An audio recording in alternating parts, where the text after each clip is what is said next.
selamat pagi seperti tadi semuanya. Apa kabar nih? Semoga dalam keadaan sehat walafiat ya. Nah, kembali menyapa Supradin Radio dari ruang siar LPP Adin Radio Pulau Bangka Belitung.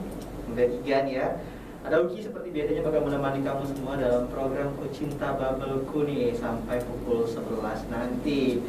Nah, seperti biasa nih kalau di hari Jumat itu kita bakal ngebahas tentang tema kesehatan dan juga mengundang narasumber langsung dari Rumah Sakit Umum Daerah Insinyur Soekarno nih.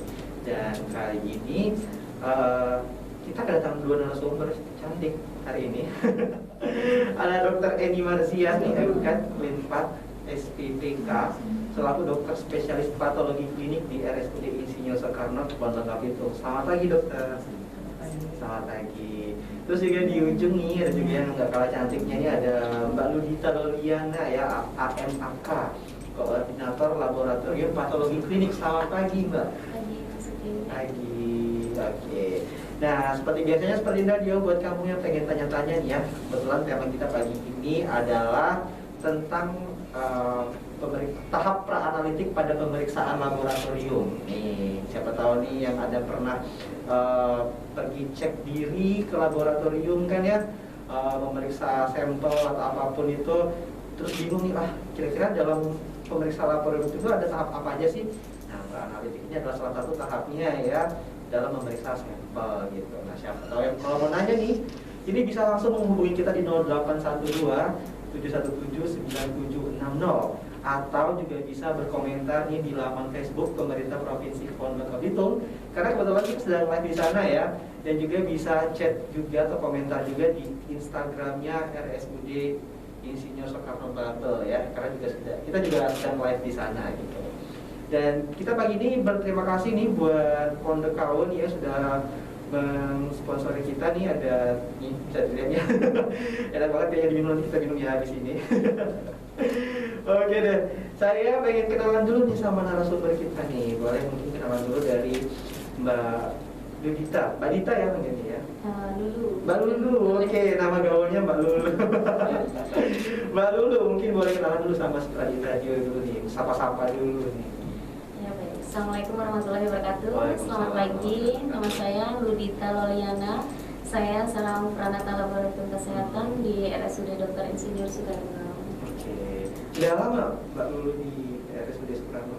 Kurang lebih jalan 9 tahun. Jalan 9 tahun ya. Wah, kalau Anda tuh udah anak kelas 3 SD ya berarti. Seorang manusia ya. Oke deh, itu dia ya Mbak Lulu yang pakai baju biru di ujung sana nih Supradin Radio nih.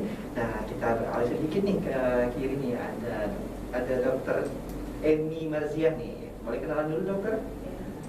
Assalamualaikum warahmatullahi wabarakatuh. Waalaikumsalam. Selamat pagi para semua. Saya Dr. Eni Marziah, spesialis patologi klinik dari Rumah Sakit Umum Daerah Dr. Insinyur Soekarno Bangka Belitung. Oke, ini cerah banget ya warna narasumber kita, beda sama Uki, ini hitam putih monokrom ya, ini biru pink nih, bagus banget nih, cerah. Oke deh, kita langsung aja nih tanya-tanya sama narasumber kita ya Supradin Radio. Nah, Uki kan ada Mbak Lulu sama Dokter Eni kan bekerja di dalam bidang patologi ya. Boleh nggak dijelasin secara sederhana dulu, misalnya apa itu patologi gitu, terus hubungannya sama pemeriksaan laboratorium, terus dia mungkin boleh jelasin nih job desk-nya di Rumah Sakit Umum Daerah Insinyur Soekarno nih. Siapa dulu nih? Misalnya Dokter Eni dulu. Ya.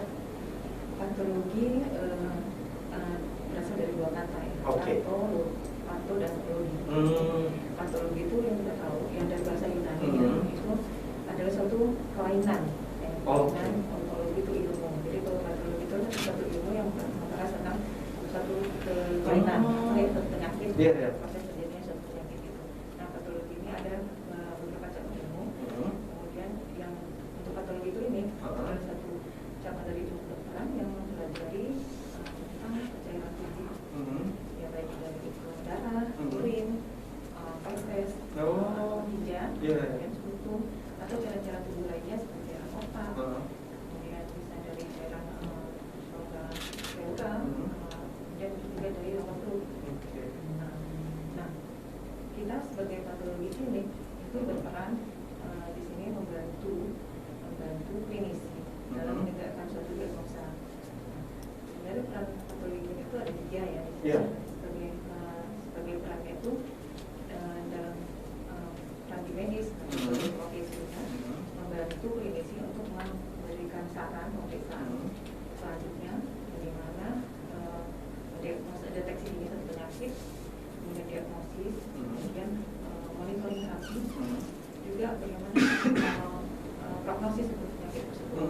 Nah, kemudian juga peran patologi klinis itu di teknis ya.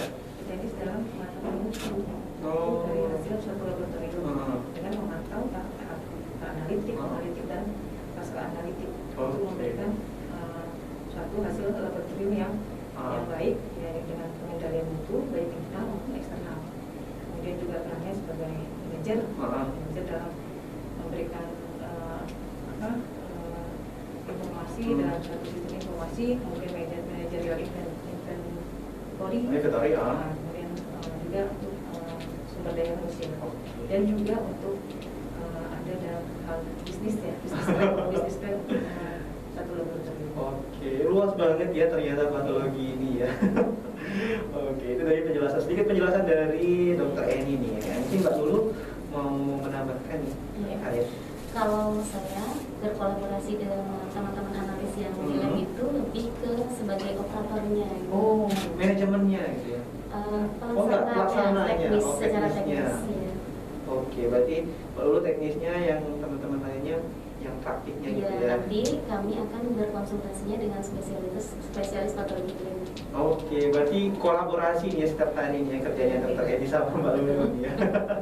Dengan hasil yang valid. Wah iya pastinya ya, kita butuh hasil yang valid ya, apalagi dalam pemeriksaan laboratorium ya dokter ya. Oke deh, itu dia seperti yang tadi mungkin ada yang bertanya-tanya nih, bingung juga nih ya tentang patologi apa gitu. Terus kok hubungannya sama pemeriksaan laboratorium tadi udah jelaskan di sama Dokter Eni. Nah selanjutnya nih ya, tadi kan sempat menyebutkan pra-analitik ya Dokter Eni ya. Sama kan kita juga temanya hari ini itu adalah pra-analitik pada pemeriksaan laboratorium ya. Nah kalau boleh tahu nih dokter atau Mbak Lulu nih, sebenarnya yang dimaksud dengan pra-analitik di pemeriksaan laboratorium itu apa sih? Siapa? Boleh? Oke, Dokter Eni dulu. Siap. Jadi pra-analitik itu adalah satu tahapan pada proses dari pemeriksaan laboratorium. Jadi ada 3 tahap analitik, dan post analitik. Nah, pra-analitik ini dilakukan sebelum sampel itu diolah. Oke. Jadi, nah itu membutuhkan persiapan. Persiapannya mungkin Mbak Lu ceritakan. Iya. Seperti misalnya persiapan pasien gitu ya. Terus pengambilan sebelum pengambilan itu kita pengisian identitas pasien secara benar, kemudian pengambilan dan pengumpulan spesimen, penanganan spesimen, terus pengolahan dan penyiapan spesimennya kayak gitu. Oke, penyiapan juga ya berarti ya. Ditambahkan juga transportasi pasien itu ke laboratorium. Atau ke luar laboratorium. Oke, transportasinya ya yang biar aman ya sampai ke tangan para analisanya gitu ya. Sampai ya dari bangsa misalnya gitu. Dari ruangan atau IPD gitu. Itu jadi perlu persiapan.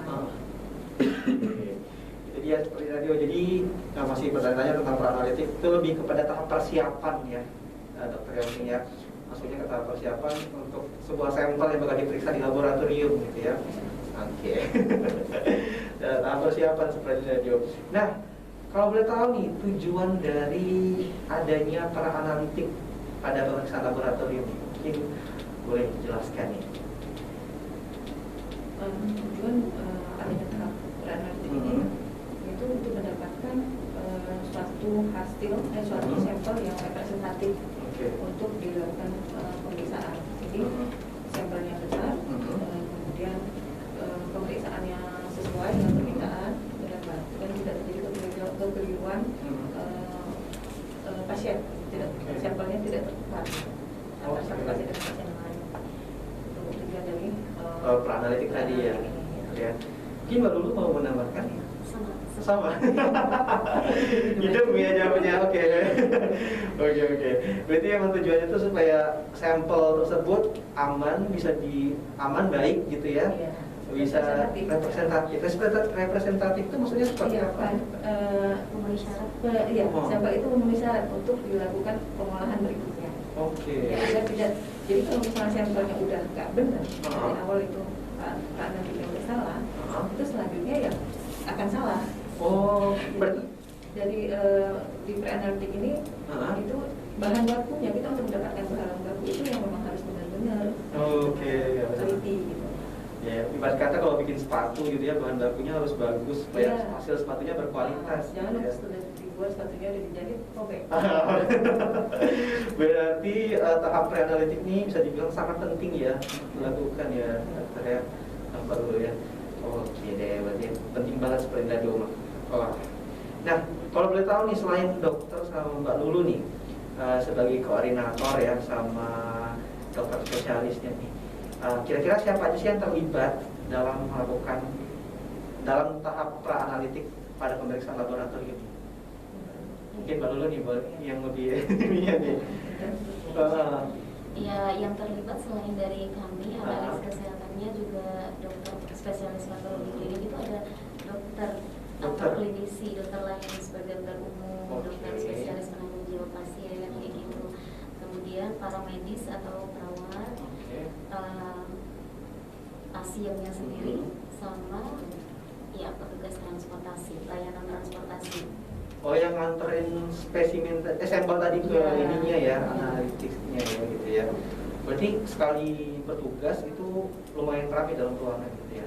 Kalau yang layanan transportasi ini misalnya untuk pemeriksaan-pemeriksaan yang dibutuhkan teman-teman. Oke. Wah. Jadi kalau boleh tahu nih di RSUD sendiri ini bukanya jam berapa kalau pemeriksaan laboratorium? Ini atau 24 jam ya? Oke. Berarti sistem kerjanya shift nih, ganti-gantian ya. Shiftnya sih pagi, siang, sore, siang malam. Pagi, sore, malam ya. Nah kalau dokter sama Mbak Lulu nih biasanya ini nangkring di shift mana nih? Kalau kita SUPK sesuai dengan jam kerja. Oh, jam kerja ya. Di luar jam itu kita on call. Oh, berarti siap dipanggil ya? Iya. Maksudnya siap ditelepon ya? Jadi kalau hasilnya begini atau nilai kritis, Mhm. saya tanyakan bagaimana penanganannya, Mhm. dan nantinya bagaimana, Mhm. sampelnya baik, semacam. Oke, keluar diagnosanya apa? Lanjutkan. Kita ada dua Ada SUPK. Oh, berarti selain dokter Ada dokter latihan di SUPK. ini juga. Berarti bisa saling membackup ya Iya. kerjaannya ya kalau misalnya ada sesuatu hal gitu. Saling berkonsultasi juga. Oke deh, itu dia seperti tadi siapa aja nih yang terlibat ya. Nah kalau boleh tahu nih jenis pemeriksaan laboratorium melalui pra-analitik nih apa aja sih yang diperiksa? Jenis? Iya. Untuk tahap pre-analitik ini kita lakukan pada semua jenis pemeriksaan, Oke. pemeriksaan hematologi, kimiawi, imunologi, itu semua menggunakan mikrobiologi juga. Jadi semua itu melewati tahap pre-analitik. Oke. Dan tahap pre-analitik untuk mendapatkan itu yang saya katakan tadi, sampel yang betul representatif. Oke, berarti kalau boleh tahu nih nggak cuma manusia gitu ya di sana ya. Kayak sampel-sampel hewan juga di sana juga atau enggak? Ini khusus manusia. Khusus manusia aja. Belum pernah ketemu yang Oke, ada tambahan dari Mbak Lulu mungkin? Ada ketemu hewannya Bu di rumah manusia. Oh, Parasit ya. Oh, masih. Oke, berarti pernah ada ya? Tapi itu masuk ke dalam pemeriksaan hematologi. Oh, hematologi ini apa? Kalau boleh tahu. Hematologi ya pemeriksaan darah. Oh, darah ya. Kadang-kadang nanti klinisi minta tuh pemeriksaan darah henti. Kita nggak sengaja ketemu parasit, ya di situ. Atau memang ada permintaan khusus untuk pemeriksaan parasit. Oke, di dalam tubuh manusia tapi ya. Dia diambil dari darah. Oke. Iya. Wah, itu berarti banyak banget ya. Sudah berbagai macam variasi yang diperiksa sama dokter sendiri ya. Iya, sesuai dengan ilmu. Sesuai dengan ilmu. Nah, kalau untuk COVID-19 nih kan lagi rame-ramenya nih ya. Kita kan juga kemarin turun, sekarang lagi naik-naiknya juga nih. Kemarin kalau nggak salah di di Dinkes Babel itu ada 30-an lebih ya yang kasus terkonfirmasi di Bangka Belitung ya. Nah, apakah itu juga melalui tahap pra-analitik juga nih? Ya, pemeriksaan penyakit COVID akan melewati tahap itu. Oh, berarti di sini ya? Itu teknisnya melalui sandari. Adapun proses pra-analitik di dalam pemeriksaan spesimen COVID ini, yang pertama itu teknik pengambilan, kemudian setelah dapat spesimennya, penampungan di wadahnya dengan benar, gitu. Kalau di rumah sakit kita tuh antigen ya, untuk PCR kita masih duduk ke kesda. Jadi setelah mungkin memerlukan pemeriksaan keluar, penyimpanan, pememasan spesimen dengan baik dan benar, tempat identifikasinya, kemudian yang terakhir layanan transportasinya itu masuk bagian PNA. Dan juga packaging harus ini rapet ya. Ya, pada untuk ditransfer tidak jatuh, tumpah. Suhu yang sesuai saat penyimpanan sampel juga. Oh, berarti harus hati-hati banget ya. Masuk dalam pre-analitik. Jadi kalau misalnya nggak bisa, ya kita harus tidak bisa diperiksa. Kalau rusak barangnya tuh ngeri juga ya. Mengulang. Oh, ngulang juga ya. Diulang, harus diulang lagi. Waduh, apalagi kalau sampelnya diambil pakai suntikan gitu tuh agak pernah deh gitu. Pernah ya? Pernah ya dokter ya? Iya, kalau pada pasien-pasien yang misalnya apa tadi dulu penanya malu istilahnya. Pena pemalu. Oh, yang nggak kelihatan ya kalau ditekan-tekan ya. Iya, harus diulang lagi. Kadang pasien kan udah trauma nih, takut dokter mau datang lagi paling besok. Berarti selain harus teliti, hati-hati, harus sabar juga ya. Oke. Penyabar. Wah, pas banget berarti ini ya berbincang di sini ya di dalam pre-analitik ya. Oke deh.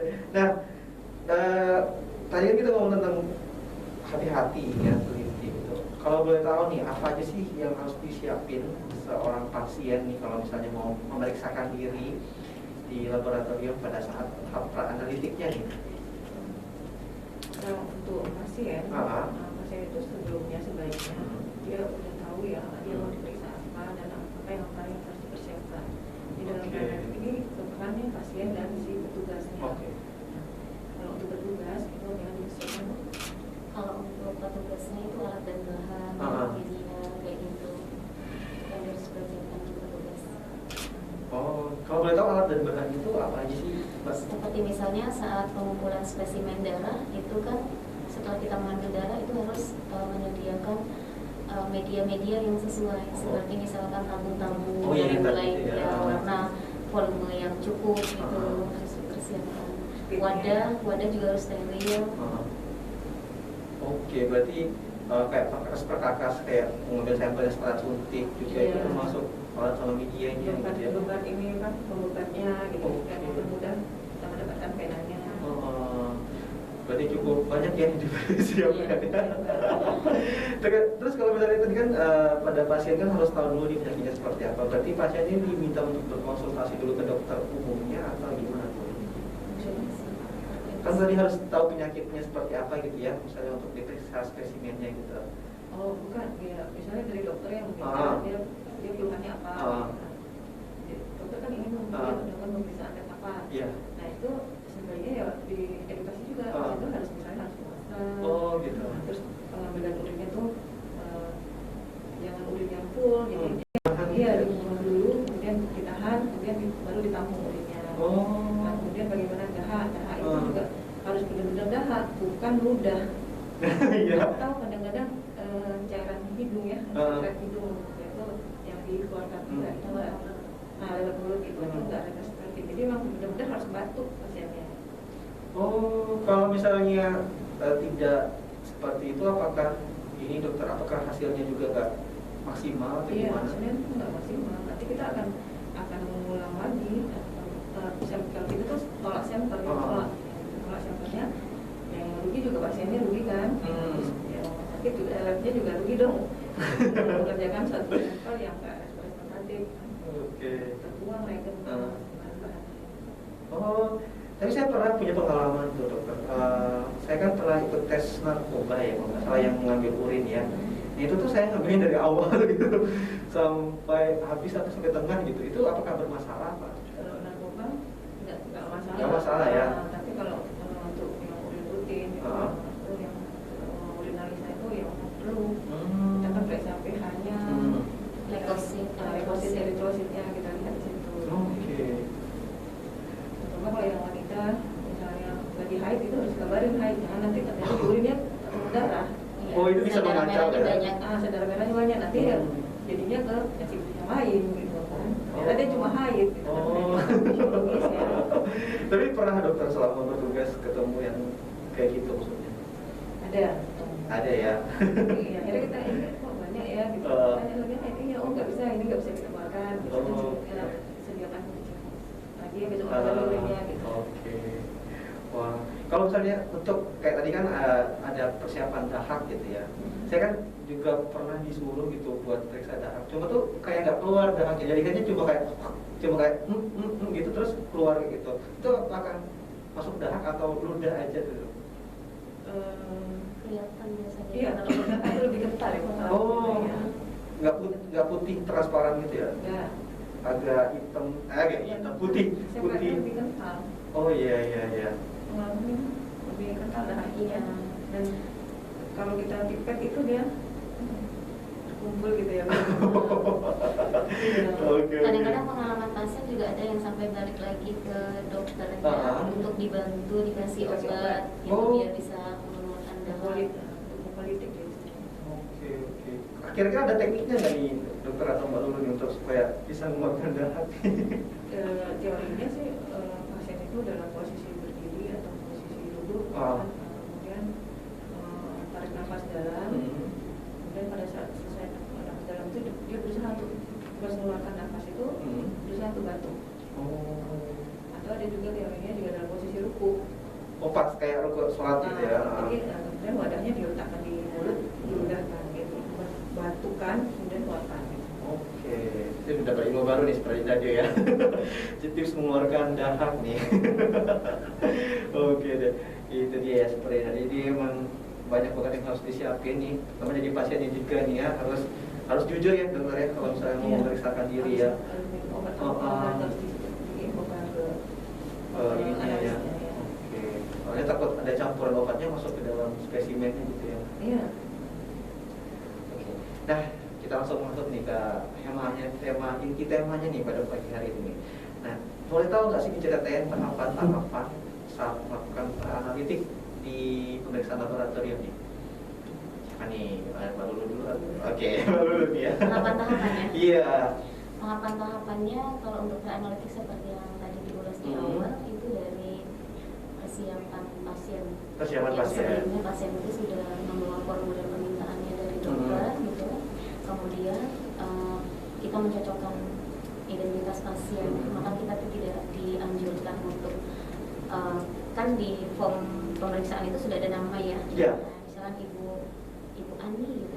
Dengan Ibu Ani itu nggak boleh. Jadi mohon maaf Ibu dengan siapa? Jadi biar pasien yang menyebutkan namanya sendiri gitu. Oke. Ya, kita biasanya untuk identifikasi pasien menggunakan dua ya, minimal nama sama tanggal lahir gitu. Nah, kemudian pengambilan spesimen dan penampungan spesimen ya. Terus penanganan spesimen juga, kemudian transportasi sampai dengan ke pengolahan juga penyediaan spesimennya. Oke. Saya sedikit tertarik sama kayak mencocokkan identitas itu emang pernah ada kayak yang saya ngaku sebagai Ani atau gimana gitu? Takutnya karena pasien itu kadang kurang jelas mendengar nama kita, dikiranya kita cuma menyapa aja, dia mengeluarkan kata-kata gitu.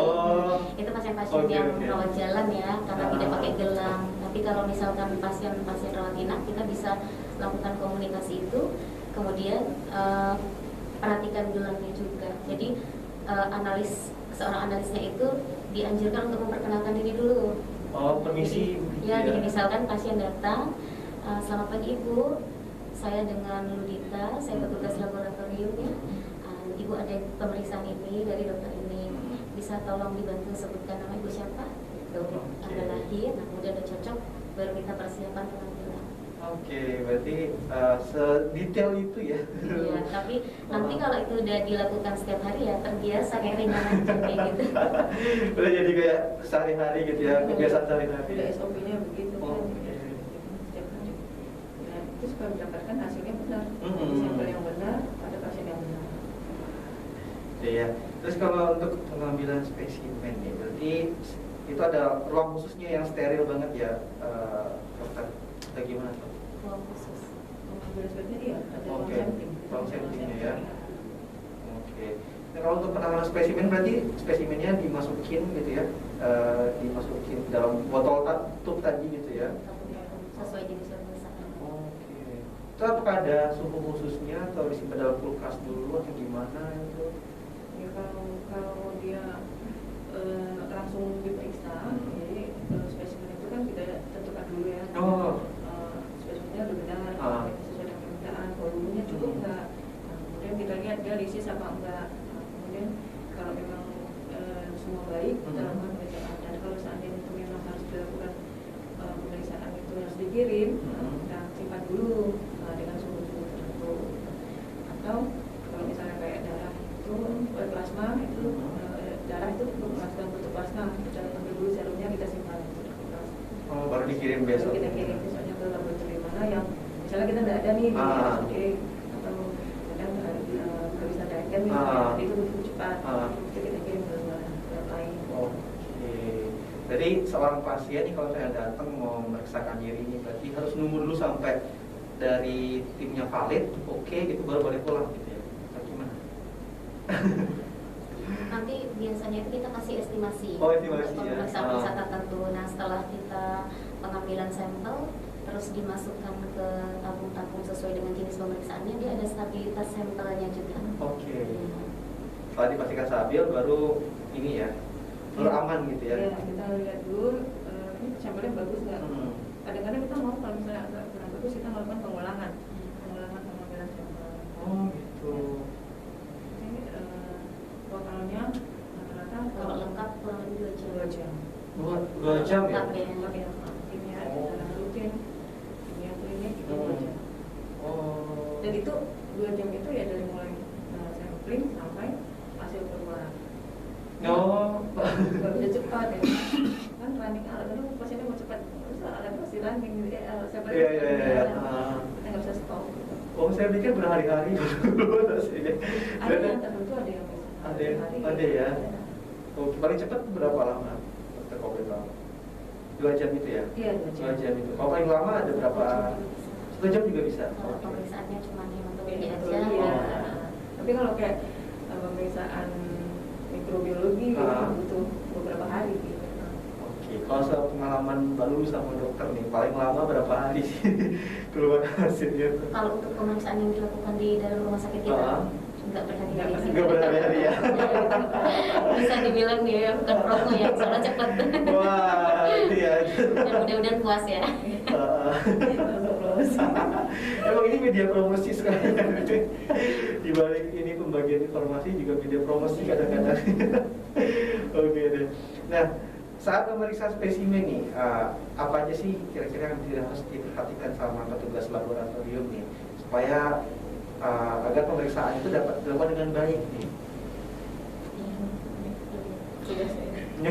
Iya, sesuai dengan jenis pemeriksaannya itu yang pertama. Kemudian volume sampelnya cukup untuk pemeriksaan, terus kualitas sampelnya baik, tidak lisis gitu ya.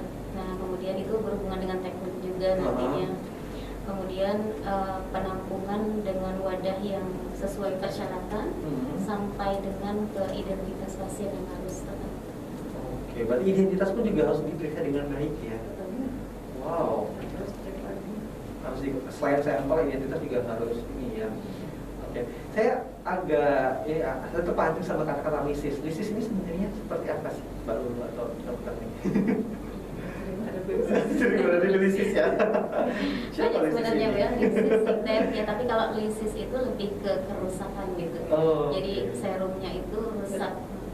Bercampur ya. Plasma juga berwarna merah gitu. Nah itu biasanya pada penyakit tertentu.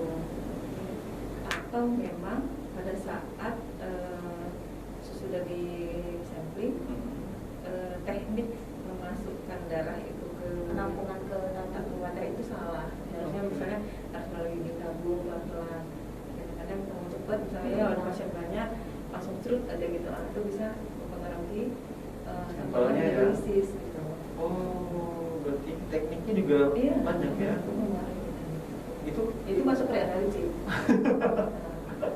Nah, kalau boleh tahu nih sehari itu bisa berapa, paling banyak berapa sih? Tadi kan dokter nyebut kalau misalnya banyak pasien kan harus cepat gitu kan ya. Kalau boleh tahu nih sehari itu atau pernah nggak sih sehari itu langsung ramai gitu memeriksa laboratorium? Untuk pemeriksaan dermatologi paling banyak mungkin setiap hari kurang lebih sama ruangan 30 kan. Puluhan ini itu harus hati-hati banget ya masukinnya ya. Pernah nggak gugup gitu atau deg-degan gitu masukin? Kalau itu sih enggak. Kadang-kadang seorang analis itu dia kan harus jujur sama diri sendiri ya. Jadi ketika teknik pengambilannya itu nggak lancar, kita tidak bisa memprediksi. Misalkan narik-narik, waduh khawatir lisis ini gitu. Jadi bisa memprediksi itu dan mungkin persiapan komunikasinya ke pasien untuk jangan jauh-jauh dulu ya, silakan tunggu di dekat laboratorium, nanti segera kita pastikan, jika perlu pengulangan kita komunikasikan. Seperti yang tadi saya katakan ada pena pemalu tadi. Oh iya ya. Kadang-kadang analis itu pengen ambil gitu, agak lama. Jadi kan berulang-ulang, itu bisa menyebabkan lisis tadi ya. Kolaborasi nanti sama teman-teman yang di dalam kan udah ada yang persiapan untuk analitiknya kayak gitu aja. Ada yang siap jemput bola gitu ya, kalau misalnya ini ada sedikit trouble gitu, siap dibantu gitu. Luar biasa, berarti nggak kerjasama juga turut diperhitungkan ya. Oke deh. Nah tadi kalau boleh tahu nih, emangnya kalau sampel rusak itu seperti apa sih dokter? Syarat-syarat sampel baik itu kayak gimana sih? Ini bisa dijelaskan ya sih? Udah dijelasin ya, astagfirullahaladzim. Nggak boleh lisis itu tadi. Nggak boleh lisis itu doang gitu ya? Nggak boleh lisis itu doang gitu ya? Kalau lisis itu kan, ya itu asalnya dari kita gitu, dari teknis kita yang kurang tepat gitu ya. Tapi ada juga pemeriksaan yang dia tidak memenuhi syarat pada pemeriksaan tertentu dikarenakan memang kondisi dari pasien.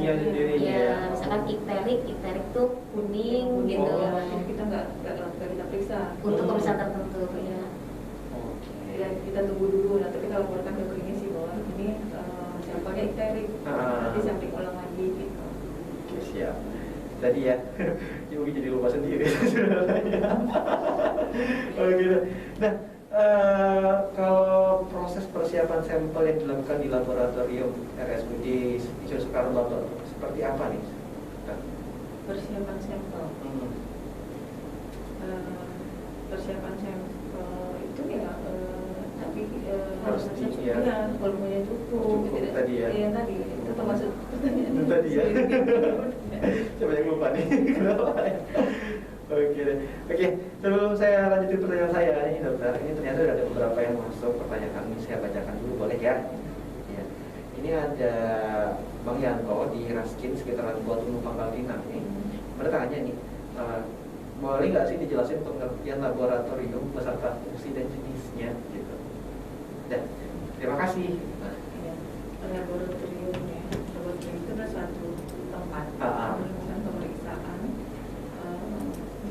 untuk menguji cairan atau menganalisa kalau di patologi klinik ya, itu untuk menguji memeriksa cairan tubuh, darah, urin, kemudian sputum, tinja dan cairan tubuh lainnya. Fungsi dan jenis. Fungsinya ya berfungsi untuk memberikan bisa hasil laboratorium itu, hasil yang dikeluarkan dari satu laboratorium itu berfungsi untuk screening, untuk menegakkan diagnosa, ya.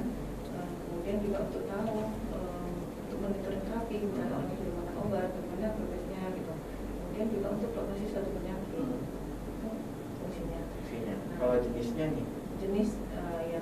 Untuk di patologi klinik, pemeriksaannya itu tadi sudah disebutkan ada pemeriksaan hematologi, kimia klinik, imunisologi, dan juga kita juga melakukan pemeriksaan seperti UKT dan rapid test.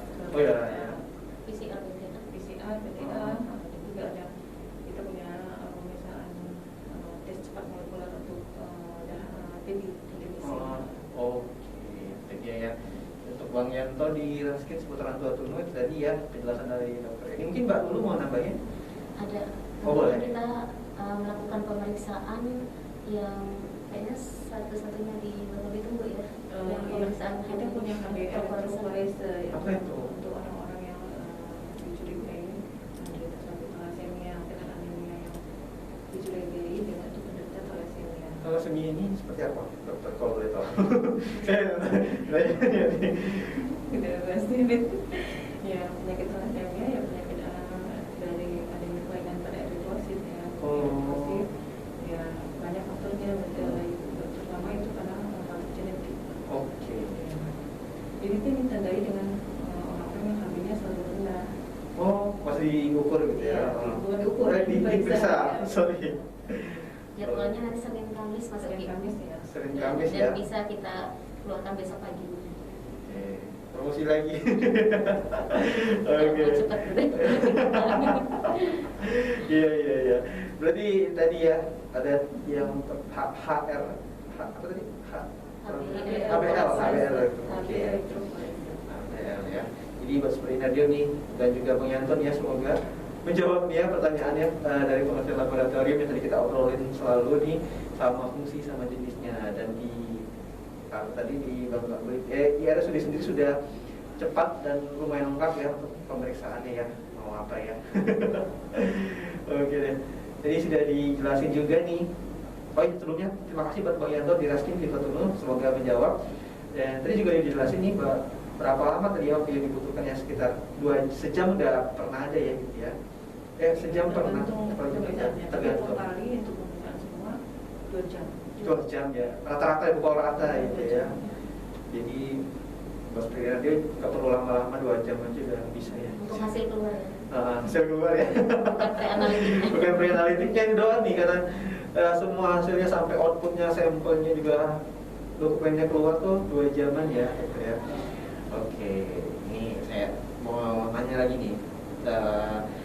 Kalau ini bukan mungkin kelebihan atau positif, kelebihan atau ini ya, tapi lebih kepada mungkin ada nggak sih kesalahan-kesalahan yang muncul saat melakukan pra-analitik di pemeriksaan laboratorium?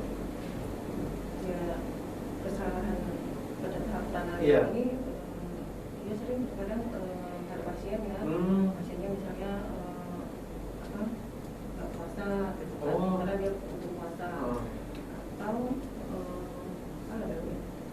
pada teknis dan teknis itu Teknis analisnya. Ya lebih intinya ya.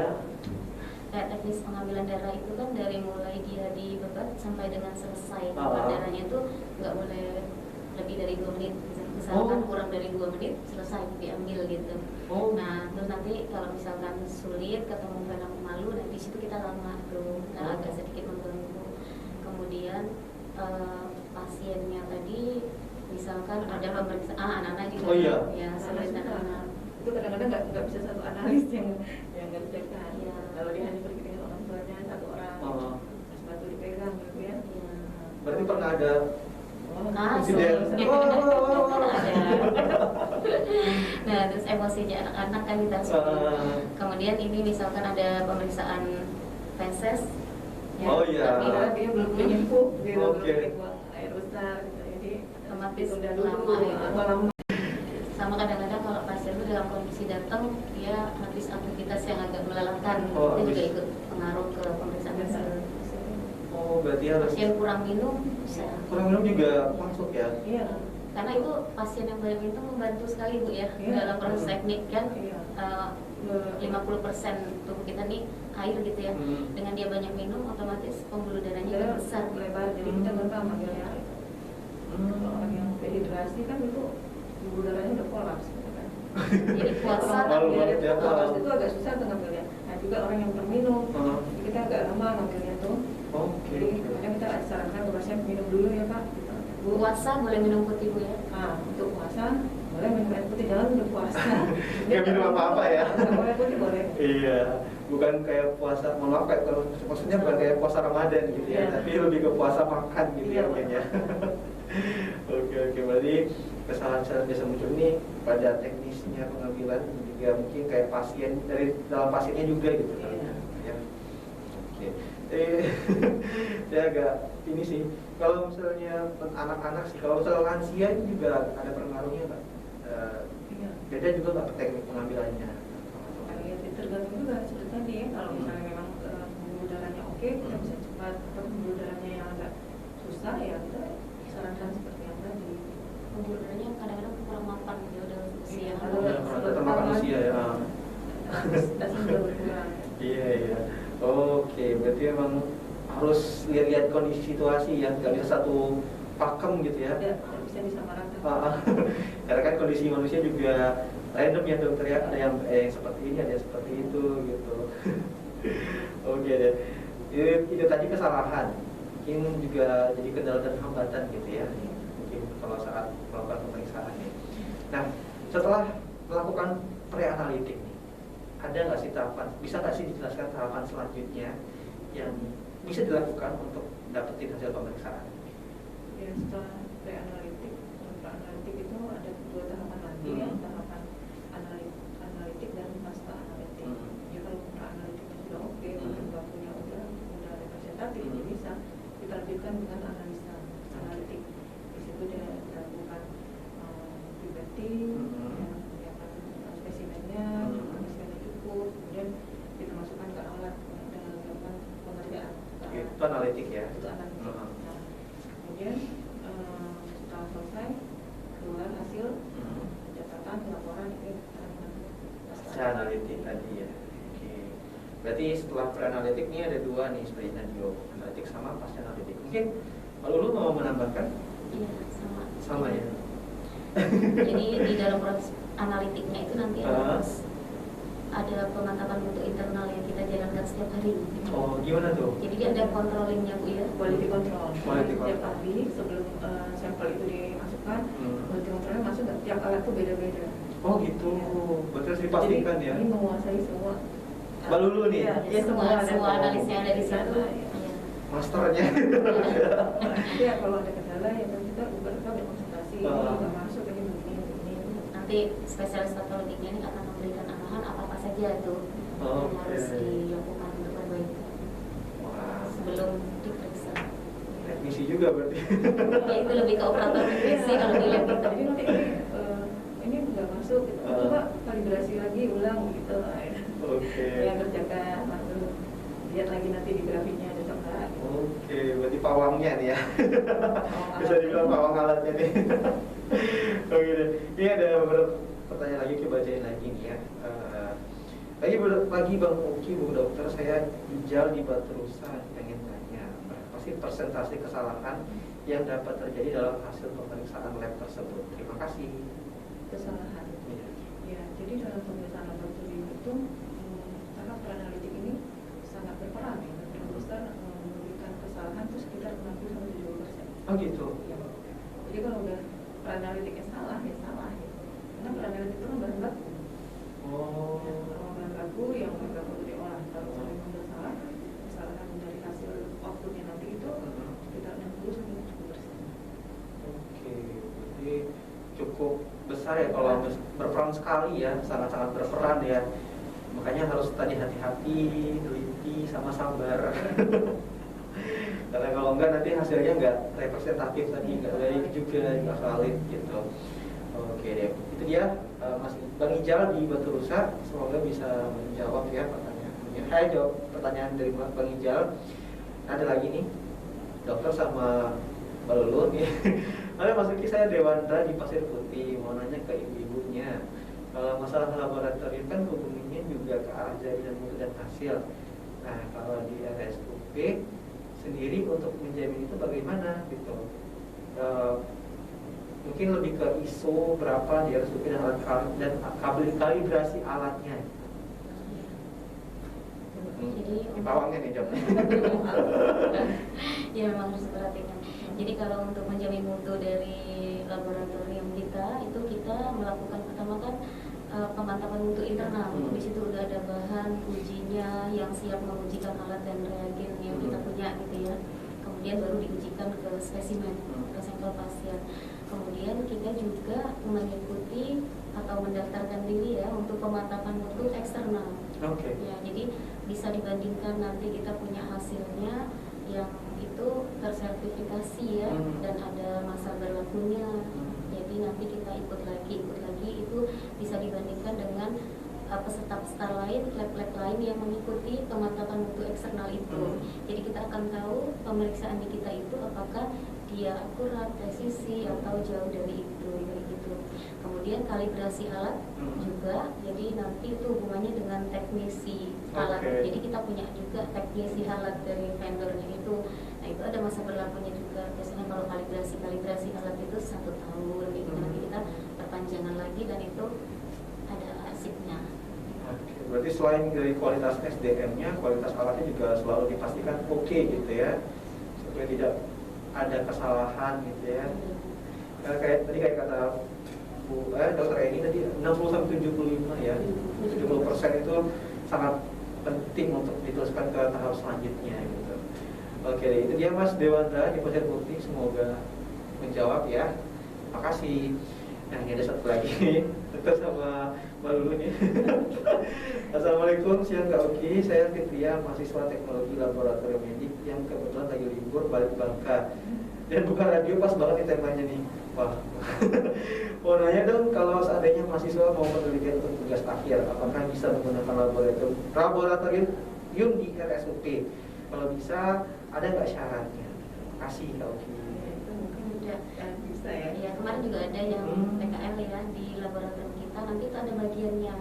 Nanti dari pihak manajemen rumah sakit nanti mereka bisa memberikan syarat-syarat. Oke, berarti nanti bantu ya. Penelitian bisa atau praktek kerja lapangan juga boleh. Oh bisa jadi PKL. Kalau biasanya kalau mereka mahasiswa PKL nih sebagai apa, bantu bagian mana? Iya ikut kerja. Iya. Ikut. Iya. Oh ikut kayak masukin sampel juga. Iya, ikut. Sampel, tapi kalau sampling mungkin ditemani ya sama seniornya. Jadi dalam supervisi dalam pengawasan. Cuman paling yang nggak ikut terlibat dalam yang mutu tadi. Oh iya, karena itu bagian dari manajemen rumah sakit. Iya. Laboratorium juga. Paling nggak dasar-dasarnya itu di tahapan pre-analitik kan mereka pasti insya menguasai di dalam melancarkan. Tinggal praktiknya aja ya seperti apa. Teorinya mungkin udah ada. Oke, itu ya Mbak Fitria ya. Kalau misalnya mau PKL atau mungkin mau minta mereka sesuatu, dia boleh berkunjung ke RSUD sini Soekarno. Kalau untuk masalah syarat dan biayanya nanti bisa tanya-tanya ke manajemen rumah sakitnya ya. Oke, semoga menjawab ya Fitria ya. Nah, kita lanjut lagi. agak santai ya dia. Dokter, kira-kira habis ini ada ini langsung ke rumah sakit? Bekerja lagi ya, luar biasa sekali dokter ini. Nah, tadi kita sudah ngobrol tentang tahapan selanjutnya ya di peranalitik ini. Nah, kalau misalnya nih sampel yang disiapkan ini nggak bisa diterusin ke proses analitik, apa ya yang biasanya dilakukan sama petugas-petugas di sana? Iya, kalau untuk sampel yang tidak bisa dilanjutkan, kita langsung reject sampel atau Tolak gitu ya. Kemudian kita minta pasien itu untuk melakukan pengambilan sampel ulang. Misalnya kayak dahak ya, dahak itu misalnya udah itu kita nggak terima untuk melakukan pemeriksaan TCM, tes cepat ulang. Itu kan nggak nanti kita mulai dan minta pasien tutup untuk ada lagi memberikan sampel yang benar-benar dahak. Oh gitu. Ya, karena kan kita tahu kenapa itu pasiennya juga rugi kan, pasiennya tidak valid. Iya. Akhirnya juga saya Buang ya. Iya. Itu berarti nanti ditemenin kita atau gimana? Pas kalau misalnya Selama ini kita Untuk yang apa? yang gagal kayak gitu tadi, kayak misalnya dahak tadi ya nggak bisa, ternyata spesimennya itu tidak representatif. ya kita minta pasiennya untuk sampling ulang, ambil sampel lagi. Ambil sampel lagi ya. Diedukasikan mungkin ya Bu caranya. Iya. Dan kalau nggak bisa juga nanti kita sarankan untuk konsultasi sama dokter yang merujuk. Oh, Dokter yang meminta Ya, pemeriksaan. minta pemeriksaan. Oke, berarti kalau misalnya memang tidak bisa diteruskan, diulang lagi ya? Iya, Ya. jadi kita tolak. Tolak ya? Jadi kita, kita kerjakan enggak? Enggak. Ya Langsung kita harus tolak kerja ya? tolak. Ada soalnya Bu ya yang memang pada akhirnya intinya dia nggak bisa gitu. Iya. Oh. Nanti kan penunjangnya banyak, bukan Ah. cuma laboratorium Iya. patologi klinik, Ah, ada radiologi misalnya gitu. Itu mungkin di situ mungkin membantunya untuk Ah. privacy. Jadi tapi yang kita kira yang memang tidak representatif kita tolak. Oke. Kita kerjakan. Itu kalau misalnya kayak bentuknya ambil darah kan suntik gitu ya. Itu kalau misalnya ya speed ya namanya ya.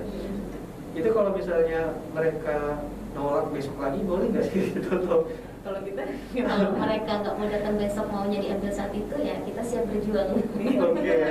tapi kalau ya itu kalau misalnya kalau pas sulit, tapi pasiennya masih oke nih, mau disampling. Tapi kalau pasiennya nolak ya nggak bisa. Ya, kalau misalkan dia nggak bisa Nggak bisa, kita takut dia nolak ya. takut nggak bisa dipaksakan. Kita nggak paksa. Oh gitu. Iya. Tapi dibilang ya Mbak ini kayaknya sampelnya nggak bisa kita Ya, proses. kendala-kendalanya kita kasih tahu. Kita tahu ke pasiennya. Infokan lah, yang kita nggak diam-diam aja. Iya, iya. Infokan ini begini. Oke. Itu pernah ada sampai yang kayak kok bisa sih dokter gini-gini atau kok bisa sih Mbak gini-gini sampai Selama ini nggak ada yang begini. Ada aja, tapi alhamdulillah sih Aman ya, aman. endingnya Masih, begitu. iya. masih happy ending ya berarti ya. Iya. Tapi hari itu juga selesai Bu ya. Iya, Nah, sama. selesai itu. Oke, bisa dipastikan hasilnya langsung selesai ya. Iya. Soalnya selesai pengambilannya, nggak hasilnya. Selama ini sih gitu. Wah, ternyata masih ada pertanyaan nih dokter dari para pendengar. Siap-siap ya bertanya lagi dari WhatsApp ya, yang chat juga nih. Dari Bung Gita dari Sungai Liat itu bertanya bagaimana penanganan pra-analitik selama pandemi bagi petugas laboratorium nih. Tuh. Terima kasih. Ya mungkin kayak proses pra-analitik selama pandemi gitu ya. Apakah ada tahap-tahap yang berubah atau prokes-prokes yang berubah, mungkin lebih ke seperti itu kali ya. Iya. Ya, sentrifuge kita taruh di luar Iya. untuk menghindari infeksi. Ya, itu Pasien-pasien yang memang itu ada analitik. COVID. Iya. Kita mempersiapkan pertama ya tetap prokes ya. Pasien yang mau diperiksa tetap memakai masker. Masker. Ya kalau jaga jarak mungkin nggak bisa jaga jarak ya, karena kita harus berdekatan dengan Iya, pasien. iya. Nah, kemudian petugas yang melakukan pemeriksaan mereka pada saat pandemi yang memakai APD yang lebih lengkap dari biasanya itu pakai face shield, ya pakai masker, gitu. Lengkap APD ya. Persiapannya. Ini Mbak Lulu mau menambahkan ada? Iya, sama seperti itu. Oke. Jadi ya dari Bung Gita dari Sungai Liat nih, semoga bisa menjawab nih. Ini dibacain lagi ya dokter, masih ada lagi dokternya. Dari MF izin bertanya Kak, dok kasih kiat-kiat mungkin ya semangat buat cek darah supaya tidak takut diambil darah. Terima kasih. Gimana nih Mbak Lulu nih? Ya itu saya sering bilang sakit sekali ya Bu, sakitnya cuma sekali. Oke. Jadi sebenarnya pada saat pengambilan itu nggak berasa, dia cuma pada saat memasukkan sama menarik jalur keluar. Jadi ya kita harus bisa menenangkan pasien, biar mereka terbiasa gitu ya. Padahal kan kadang-kadang ada yang bilang kayak sakitnya tuh kayak dicubit gitu, tapi cubit kan beda-beda rasanya ya. Kalau anak-anak saya lebih sakit dicubit mama ya. Oh kita bilang gitu ya baru ya. Kata saya aja buat menyenangkan gitu. Oke deh. Atau kadang-kadang pasien anak-anak saya nantang mereka untuk ya dihitung, mau hitungan 5 apa 10 gitu. Nah di situ, jadi nanti dia akan mulai berhitung, saya pun harus beradu sama hitungannya misalnya gitu. Oh iya, oke deh. Kalau misalnya kayak ada yang bilang harus ngepal tangan gitu biar sakit, biar apa gitu. Ya itu instruksi aja sih. Itu instruksi aja berarti ya. Biar membantu kan, biar kelihatan dikit. Oke, berarti kalau dari Mbak Lulu ini mungkin kayak supaya pasiennya lebih siap kali ya. Karena kan kadang-kadang orang tuh takut pas sakit itu karena nggak siap gitu ya, tiba-tiba disuntik gitu langsung saya disuntik gitu. Meyakinkan insya Allah tidak sakit. Iya. Dan kalau saya juga kadang menanyakan ke pasien itu pada saat jarumnya masuk tarik nafas. Oh. Nah, dan jadi tarik nafas ya, jadi itu kompensasi juga supaya mengurangi rasa sakit. Jarum dimasukin yang sakit. Sakit apa sih sakit ya? Oke deh. Itu dia ya MF, semoga bisa menjawab nih pertanyaannya. Ada lagi satu lagi terakhir tentang ini jadi dari Mia mungkin ya. Saya Kak Oki, saya Desi di Bukit Intan, mau nanya boleh ya? Hehe, boleh. Masalah laboratorium bukan hanya kesiapan labnya aja, tapi juga SDM-nya. Nah, untuk pengembangan SDM sendiri di RSUP, apakah sering diadain pelatihan tentang laboratorium? Syukur-syukur yang non pegawai RSUP bisa ikut juga. Hehe, makasih Kak Oki. Gimana tuh, dokter atau Mbak Lulu? Iya, ada pelatihan mereka ikuti. Selama pandemi ini ya pelatihannya ya bukan online. Online ya. Webinar. Tapi kalau workshop belum ada. Workshop masih online juga ada workshop yang online. Oke. Tapi pernah maksudnya membuat workshop untuk non pegawai laboratorium RSUD gitu mungkin? Belum ada ya, mungkin depan mungkin bisa ya. Insya Allah ya direncanakan ya. Itu dia Mbak Desi di Bukit Intan. Semoga menjawab pertanyaannya ya. Nah ini aku juga sudah menunjukkan pukul 10 nih dokter. Sudah hampir sejaman kita ngobrol bareng nih, nggak terasa. Boleh nggak saya minta pernyataan penutup nih dari dokter sama Mbak Lulu nih ya terkait tema kita pada hari ini dok. Pada Spradik Radio nih. Ya buat Spradik semua, pada saat kita melakukan pemeriksaan laboratorium, kita yang ingin sendiri memeriksa atau anjuran dari dokter yang klinisi untuk masalah laboratorium, sebenarnya Spradik itu menanyakan kepada dokternya apa yang harus dipersiapkan untuk sampai ini, atau bagi yang sendiri pakai keinginan sendiri dan nanti ke lab.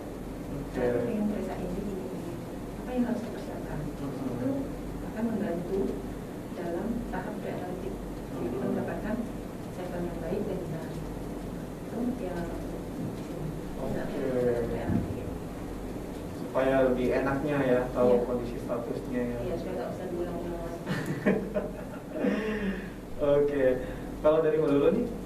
Ya mungkin peruntukan untuk yang tema ya. Jadi bahwa kita memang betul-betul harus memperhatikan tahapan pre-analitik ini karena ini merupakan elemen penting bagi laboratorium ya gitu. Jadi tahapan ini sangat kompleks yang harus dikendalikan. Yang mudah-mudahan semua gitu ya yang berprofesinya di laboratorium patologi ini bisa mengacu pada laboratorium prosedur.